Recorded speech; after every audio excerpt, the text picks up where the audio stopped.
Bismillahirrahmanirrahim. Assalamu alaikum. This is Mingin and welcome to my YouTube channel explorepsyche.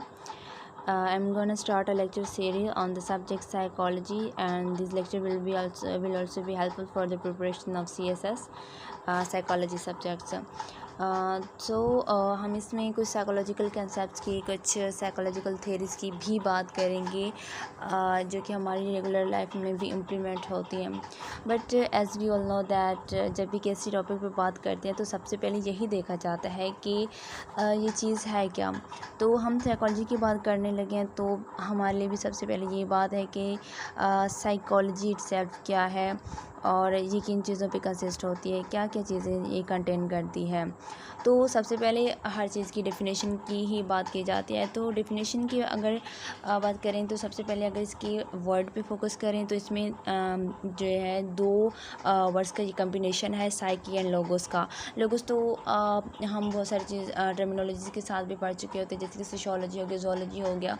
तो psyche के साथ लोगों का मिल जाना भी एक उसी तरह की एक टर्मिनोलॉजी हो जाती है. तो साइकी का जो मतलब है वो साइकी का वर्ड जो होता है वो सोल या माइंड के लिए यूज़ किया जाता है, यानी कि साइकी का मतलब है सोल या माइंड, और लोगोस का मतलब होता है किसी चीज़ की स्टडी करना या किसी चीज़ के रिलेटेड नॉलेज गेन करना. तो अब हम इसकी तरफ इसकी प्रॉपर डेफिनेशन की तरफ चलते हैं जो कि मॉडर्न साइकोलॉजी होती है, क्योंकि आजकल जो भी चल रही है उसको मॉडर्न साइकोलॉजी कहा जाता है. तो हम इसकी डेफिनेशन पढ़ते हैं कि scientific study of mind and human behaviour, कि किसी भी इंसान की माइंड में उसकी तमाम मेंटल प्रोसेसेस आ जाती हैं और जो बिहेवियर होते हैं उसकी स्टडी को हम साइकोलॉजी की टर्मिनोलॉजी में लाते हैं.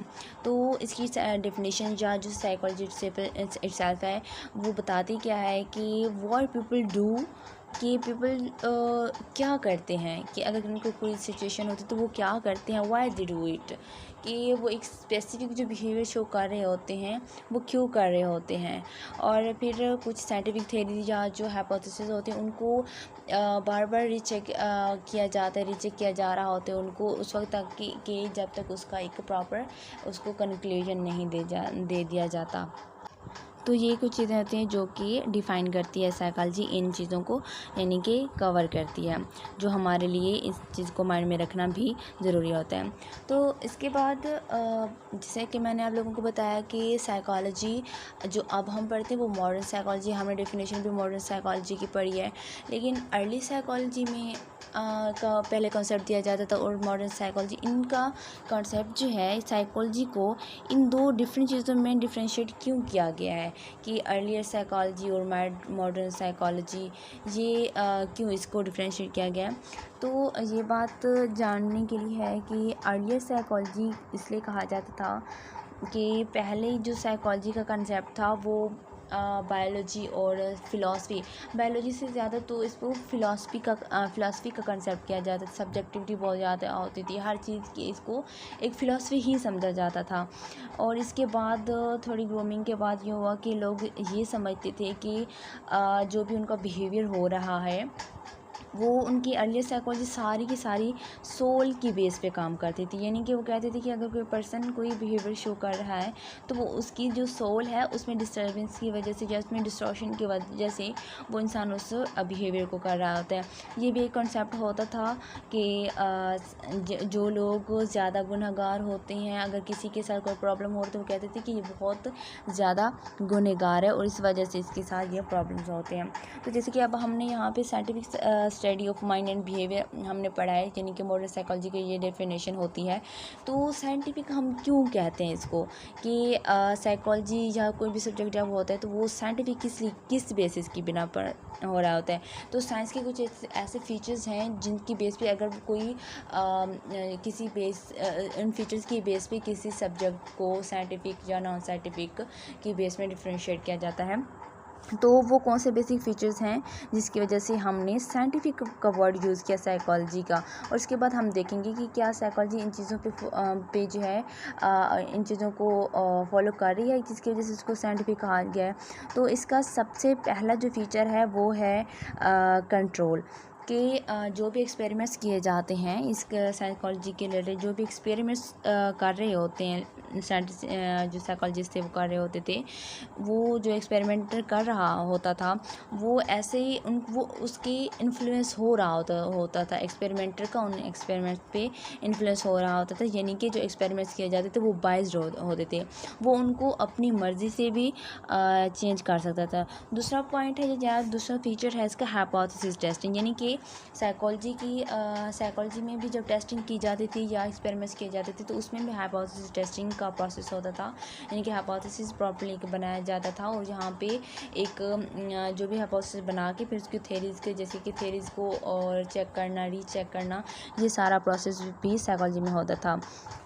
उसके बाद आता है ऑब्जेक्टिविटी, यानी कि ऑब्जेक्टिविटी में आता है कि जो भी ऑब्जर्वेशन की जाती थी या जो स्टडी की जाती थी, जो रिकॉर्ड किए जाते थे, वो किसी एक्सटर्नल इन्फ्लुएंस या एक्सटर्नल बायसेस के विदाउट होते थे। यानी कि जो एक्सटर्नल फैक्टर्स होते थे उनका इन्फ्लुएंस नहीं हो रहा होता था। यानी कि इसमें सब्जेक्टिविटी नहीं थी, इसमें ज़्यादातर ऑब्जेक्टिविटी पाई जाती थी।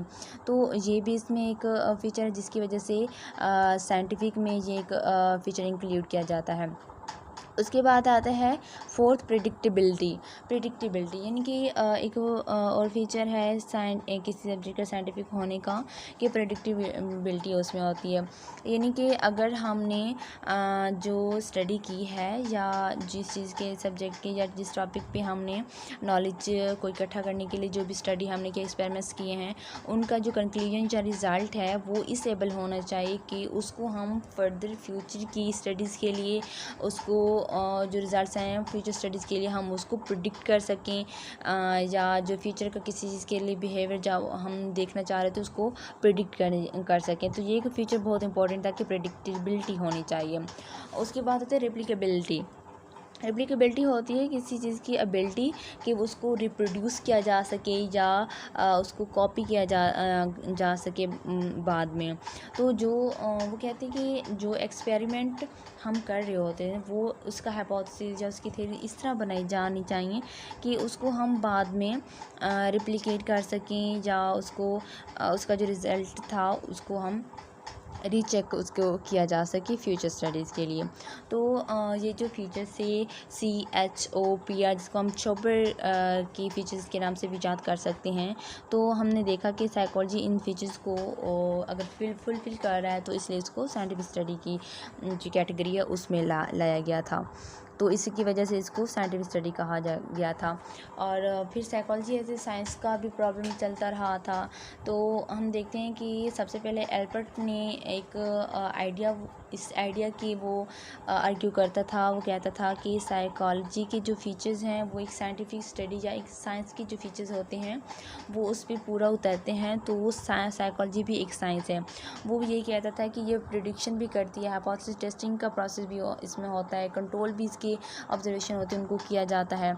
तो वो ये बात मानता था कि साइकोलॉजी को एज अ साइंस हम ले सकते हैं। लेकिन यहाँ पे और ऑब्वियसली कुछ नेगेटिव आर्गुमेंट्स भी थे, जैसे कि हमने कहा कि क्योंकि कुछ लोग मानते थे कि कुछ क्रिटिक्स थे जो कहते थे कि साइकोलॉजी में बहुत ज़्यादा हद तक सब्जेक्टिविटी पाई जाती है, जिसकी वजह से हम उसको ये कह सकते हैं कि जो साइकोलॉजी का सब्जेक्ट है ये कम्प्लीटली साइंटिफिक नहीं है। लेकिन फिर भी हम ये कंक्लूड कर सकते हैं कि साइकोलॉजी को एज अ साइंस लिया जा सकता है। तो आज तक का हमारा लेक्चर इतना ही। इंशाल्लाह अगले लेक्चर में हम साइकोलॉजी के ओरिजिन्स पे, इसकी हिस्ट्री पे शॉर्टली बात करेंगे और इसके अलावा इसके नेचर पे भी बात करेंगे इंशाल्लाह। तो इसके अलावा हम जो आज हमने लेक्चर पढ़ा इसके MCQs भी मैं आपसे शेयर करूँगी। तो thank you so much for watching and please keep supporting.